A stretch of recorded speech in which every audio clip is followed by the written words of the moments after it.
Bienvenue dans Puissante et Libre, le podcast des femmes qui osent changer de voie pour retrouver sens et sérénité. On est sur l'épisode numéro 8. Je suis Maude, coach en transition professionnelle et chaque semaine, je donne la parole à des femmes inspirantes qui ont osé réinventer leur vie pro pour se réaligner avec ce qui compte vraiment pour elles. Ensemble, on parle de leurs doutes, de leurs déclics et de ce qu'elles ont découvert sur elles-mêmes en chemin. Parce que parfois, un témoignage, c'est tout ce dont on a besoin pour oser se lancer. Donc aujourd'hui, j'accueille Emmanuela. Bonjour Emmanuela. Bonjour Maude. Je suis ravie de t'accueillir ici sur ce podcast. Merci beaucoup d'avoir accepté l'invitation. C'est moi, je te remercie. Donc Emma est encore en fait en transition parce qu'elle est encore salariée chez Orange en tant que pilote de maintenance réseau mobile. Et depuis mars 2024, en fait, elle a ouvert son entreprise chez Aimon Réseau, donc pour réaliser à la place des particuliers toutes les démarches de viabilisation des terrains. Elle va nous raconter son parcours, ses peurs et ce moment où elle a décidé d'écouter cette petite voix intérieure qui disait « il est temps de changer ».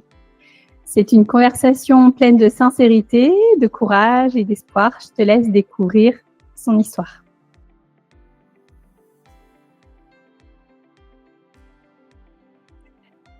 Donc Emmanuela, si on se replonge un peu dans ton avant, raconte-moi, c'était quoi ton quotidien à ce moment-là, donc quand tu étais salariée à temps plein chez Orange?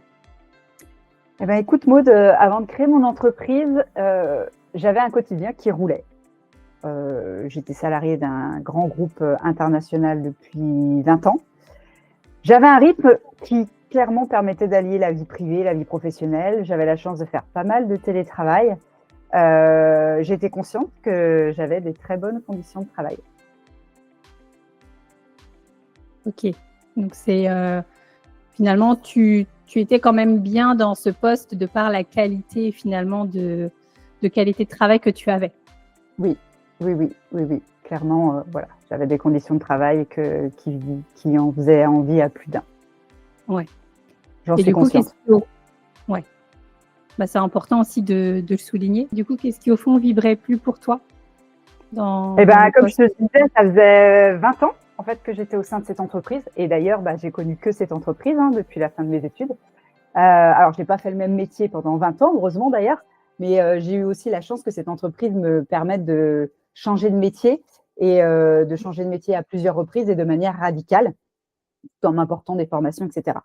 Mais au bout de 20 ans, j'avais la sensation d'avoir fait le tour des métiers. Alors, pas le tour de tous les métiers, parce que ce groupe-là propose quand même plus d'une centaine de métiers. Mais aujourd'hui, j'avais tellement fait des gros changements de métier sur les 20 dernières années que si je changeais de métier maintenant, ça aurait été des petits changements, ou en tout cas des changements pas assez importants pour moi. Et donc, j'avais vraiment la sensation que je n'allais plus découvrir beaucoup de choses au sein de cette entreprise. Et moi, j'ai besoin de toujours apprendre des nouvelles choses. Ouais. Est-ce qu'il y a du coup, il y a un jour, un moment, un détail justement qui t'a dit ok, j'ai des bonnes conditions de travail, mais bon, d'un côté, en effet, ça vibre plus tout à fait pour moi, j'ai fait le tour. Voilà, je peux plus continuer comme ça, faut que je trouve un nouveau projet. Est-ce qu'il y a un jour, un détail, un moment, justement, où tu t'es posé cette question? Écoute, il n'y a pas eu vraiment un déclic. Je me suis pas réveillée un matin en me disant bon, je vais quitter Orange, je vais créer mon entreprise. Non, pas du tout. En fait, ça a même pris pas mal de temps parce qu'entre le moment où l'idée de créer cette entreprise-là m'est venue et aujourd'hui, en tout et pour tout, c'est presque passé 3 ans quand même. Ouais. Donc en fait, j'y suis allée progressivement. Et même pendant plus d'1 an, 1 an et demi, et même encore au moment où on se parle, avec une double activité, encore salariée d'un côté et le début de mon entreprise de l'autre. Ouais. Ok. Et du coup, là, comment ça se passe? Donc là, tu as 80% encore chez Orange. Comment ça s'est passé, là, tout le cheminement parce que voilà, pour l'instant, c'est vrai que tu es la première personne qui passe dans le podcast et qui est dans ce cas-là. Donc, c'est hyper intéressant de montrer voilà, ce qui est possible aussi dans les entreprises et les différents services qu'on peut avoir et les opportunités qu'on peut avoir.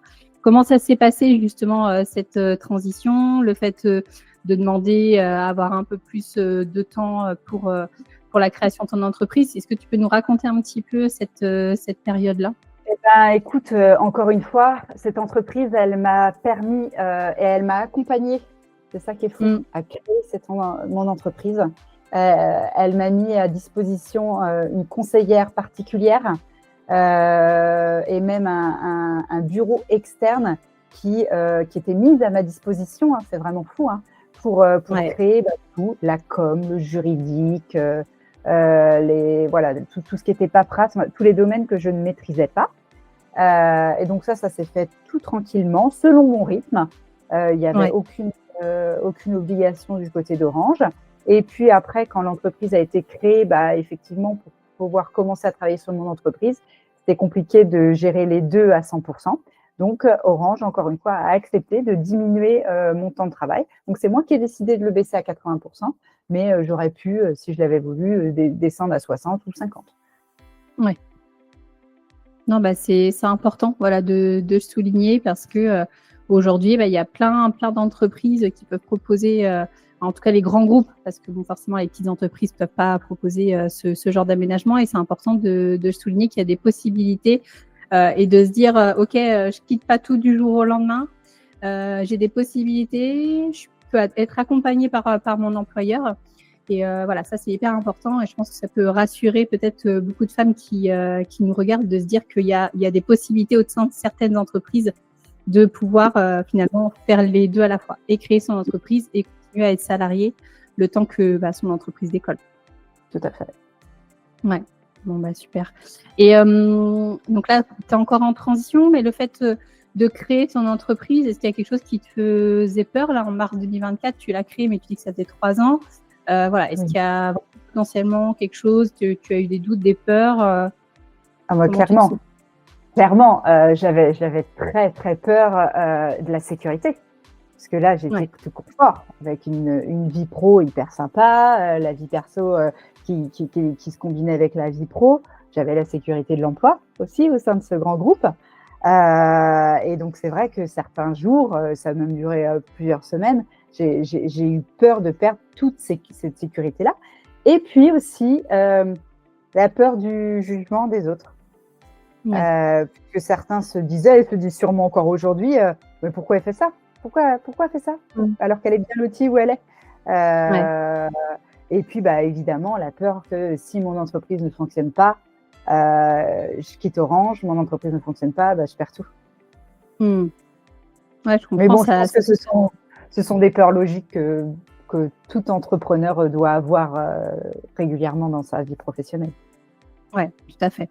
Et est-ce que tu te sentais quand même entourée de par ton entourage proche, ton conjoint, tes parents, tes enfants? Comment tu te sentais avec eux? Tu te sentais comprise? Oui, alors ça a été hyper important. J'ai été, par mon entourage proche, mon mari, mes enfants, je me suis sentie 100% comprise. Et d'ailleurs, c'est eux qui ont été réellement mon moteur pour me lancer, qui m'ont motivée au début et qui me motivent encore chaque jour. Sans ça, ça aurait été compliqué. Ouais, super. C'est tellement important de trouver quand même du soutien quelque part. Alors des fois, c'est pas toujours dans sa famille proche, mais auprès d'amis ou d'autres personnes éventuellement qui sont passées par ce cheminement-là. Donc c'est tellement important que tu aies eu cette chance d'être soutenue. Donc c'est vraiment top. Est-ce que tu pourrais mettre un mot sur cette période-là, juste un mot, cette période un peu de transition entre le fait de passer cette entreprise? Ouais, alors un mot c'est difficile, mais je dirais peut-être découverte ou connaissance. Clairement, parce que j'ai tellement appris en un peu plus d'1 an dans des domaines très différents. Aujourd'hui, il faut savoir que moi, j'ai créé un métier qui n'existait pas. Donc, j'ai dû tout créer, les process, le réseau, les outils informatiques, et j'ai aussi dû apprendre par moi-même dans des domaines que je ne maîtrise pas du tout, tels que la comptabilité, la gestion des réseaux. Alors moi qui recherchais du renouveau, clairement, là j'ai été servie et j'apprends encore tous les jours. Ouais, super. Donc oui, en effet, tu as tout créé, ça n'existait pas comme tu le dis. Et ça a été quoi pour toi le moment clé ou le déclic où tu t'es dit, oui, c'est ça que je veux faire, c'est cette entreprise que je vais créer? Est-ce que tu peux nous raconter un petit peu ton histoire par rapport à ça? Eh ben, écoute, moi, à la base, dans cette grande entreprise, j'ai commencé commercial pendant 12 ans. Et puis après, je suis devenue chargée d'affaires dans les télécoms. Donc, tu vois, j'ai fait un virage de 180 degrés. Et ce métier de chargée d'affaires, je l'ai vraiment beaucoup, beaucoup aimé. Et puis là, je termine sur plus de la gestion de projet. Et donc, pour raconter la petite histoire, comment est né et mon réseau, j'ai fait construire ma première maison il y a presque 15 ans maintenant. On a fait appel à un constructeur, comme beaucoup de gens. Et naïvement, je me suis dit, je fais appel à un constructeur parce que je ne connais rien. Et j'ai été extrêmement surprise, il y a déjà 15 ans, que toute cette partie viabilisation, raccordement, ils ne s'en occupent pas. Donc bon, j'ai compris, c'est moi qui m'en suis chargée il y a 15 ans. Ça s'est passé tant bien que mal. Bon, là, en 2022, on fait construire notre deuxième maison. Et là, je me dis, Emma, tu sais, c'est toi qui vas gérer les raccordements, mais tu es forte maintenant, tu as été chargée d'affaires, tu sais gérer. Ça se passe. Bon, je me suis dit, en 10 ans, ils ont peut-être un petit peu digitalisé leurs outils informatiques. Ça s'est un peu digitalisé, mais pas tant que ça.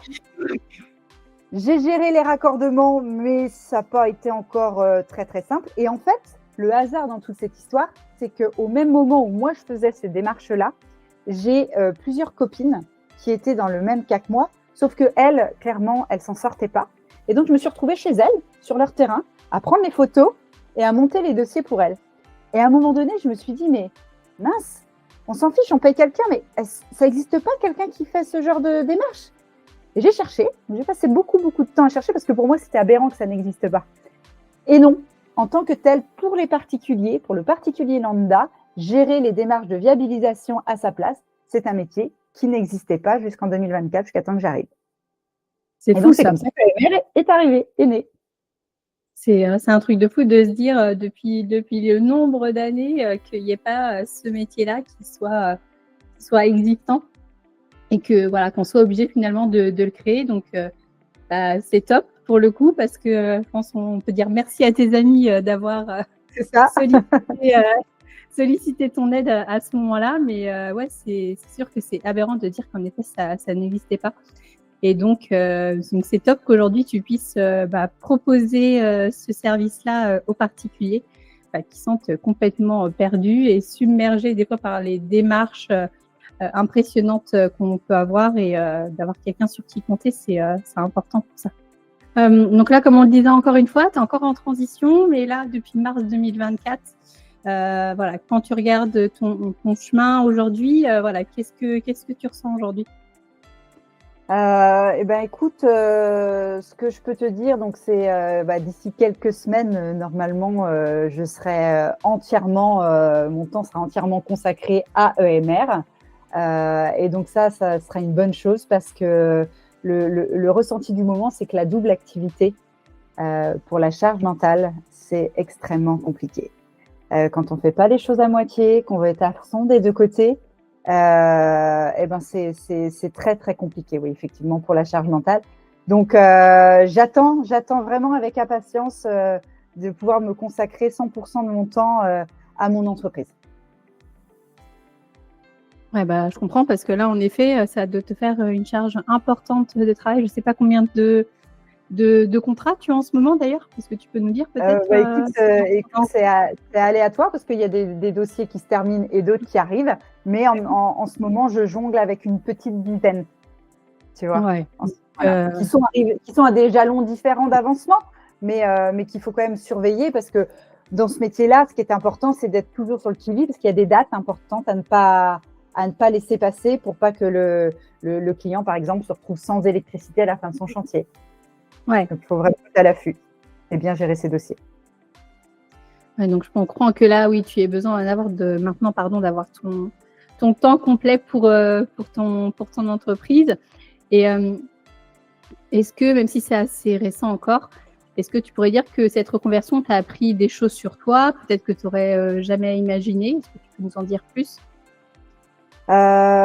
Écoute, effectivement, je me surprends moi-même par le fait d'avoir osé créer mon entreprise. Hein. Si on me l'avait dit 5 ans en arrière, je n'y aurais pas cru. Et puis, ce que je ressens également, c'est beaucoup de gratitude forcément pour l'entreprise qui m'a apporté, qui m'a fait grandir pendant 20 ans et puis qui m'a aussi apporté les compétences qui m'ont permis de créer ce métier-là aujourd'hui, parce que ça, c'est des réelles compétences que je n'avais pas il y a 20 ans, clairement. Et puis, je suis fière, j'ai pas peur de le dire, d'avoir osé me lancer, tout créer de A à Z, ce nouveau métier. Et en fait, j'ai créé le métier qui me ressemble et qui regroupe en fait les grandes thématiques que j'aime profondément, telles que le relationnel client, mais aussi la partie terrain, ça j'adore, ça me manquait beaucoup cette partie terrain, la partie technique aussi, et puis le confort de pouvoir travailler au bureau quand je l'ai décidé, parce que ça, il ne faut pas se mentir, c'est aussi un confort. Oui, bien sûr, bien sûr, bien sûr. Là, si on s'adresse un peu aux femmes qui nous regardent par rapport à tout ce que tu nous as partagé, alors même si on l'a bien compris, tu as bien été accompagnée par ton employeur sur toutes les démarches, est-ce que quand même avec un peu de recul, tu penses qu'il t'a manqué peut-être quelque chose à ce moment-là, un cadre clair pour savoir où commencer au niveau des démarches, où tu t'es vraiment sentie complètement bien encadrée? Est-ce qu'il t'a manqué peut-être quand même quelque chose dans cette transition? Écoute, moi non, parce que j'avais vraiment une personne à ma disposition qui était très calée sur le sujet et à qui je pouvais poser des questions n'importe quand. Après, c'est vrai que je me mets à la place des personnes qui n'ont pas cette chance-là.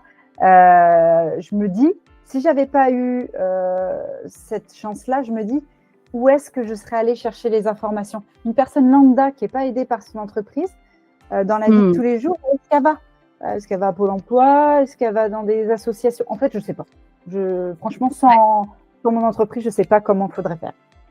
Ouais, donc c'est top. Tu as eu cet encadrement, ce soutien, ce cadre nécessaire pour l'ouverture de ton entreprise. Donc c'est vraiment top. Et en effet, il y a beaucoup de femmes qui veulent se lancer, mais qui en effet n'ont pas d'accompagnement et qui ne savent pas du tout par où commencer. Donc c'est important de souligner ça en effet.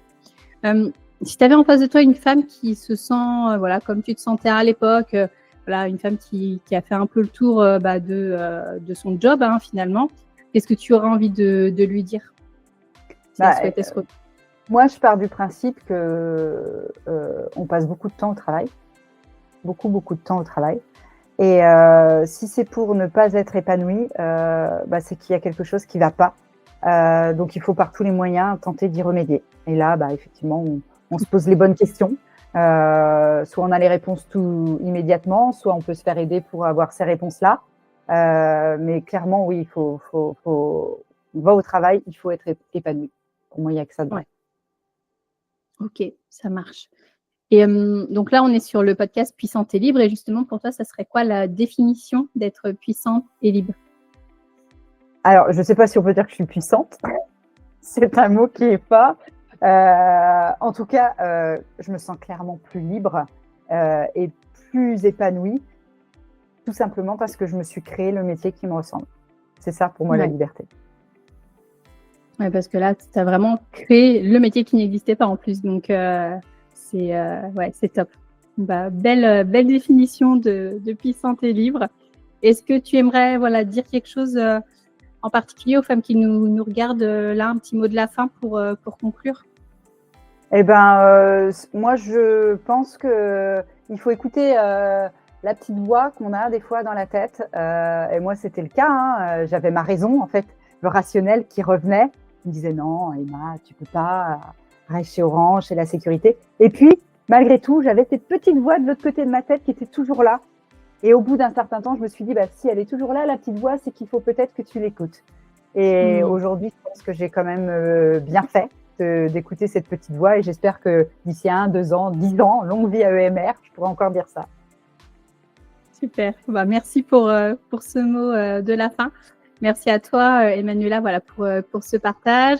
Ce partage aussi nouveau parce que pour l'instant, j'avais pas encore proposé ce type de témoignage. Donc, merci beaucoup d'avoir partagé ton histoire. Je pense que c'est très inspirant pour beaucoup de femmes qui nous regardent. Et d'ailleurs, pour celles qui nous regardent, si toi aussi tu as osé changer de voix et que tu veux venir raconter ton histoire, tu peux me contacter directement sur Instagram. Il y aura les liens juste en dessous de la vidéo. Et si au contraire, tu sens que ta vie pro te correspond plus, que tu doutes, que tu sais pas par où commencer, J'ai créé une méthode simple et unique, le pack Déclic Pro. Donc, tu peux me contacter aussi si tu souhaites en savoir plus. En tout cas, merci à toutes d'avoir écouté cet épisode. Et surtout, souviens-toi, il n'est jamais trop tard pour être toi, mais cette fois-ci, selon tes règles. Merci Emma. Merci Maude. À bientôt. Bientôt.